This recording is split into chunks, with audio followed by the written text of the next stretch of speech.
NDA నాయకులుగానే మేమందరం నిమిత్త మాత్రం ఇది ప్రజా ఉద్యమం అని చెప్పి కూడా నేను మీకు తెలియజేస్తున్నాను. అందులో భాగంగా విజయవాడలో తిరంగా ర్యాలీ మనం అందరం నిర్వహించుకున్నాం.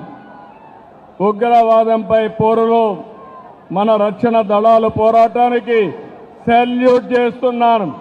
అందరూ కూడా గర్వించదగ్గ సైనిక దళాలు మనకుండడం మన దేశానికి ఒక గర్వ కారణం. దీన్ని మనందరం అభినందించాల్సిన అవసరం ఉంది.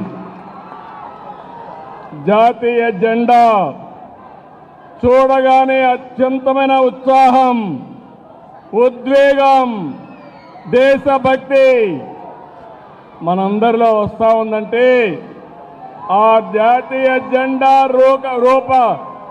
రూపాన్ని రూపొందించినటువంటి వ్యక్తి పింగళి వెంకయ్య ఈ ప్రాంతం వాడేనని చెప్పి మరొక్కసారి గుర్తిస్తున్నా.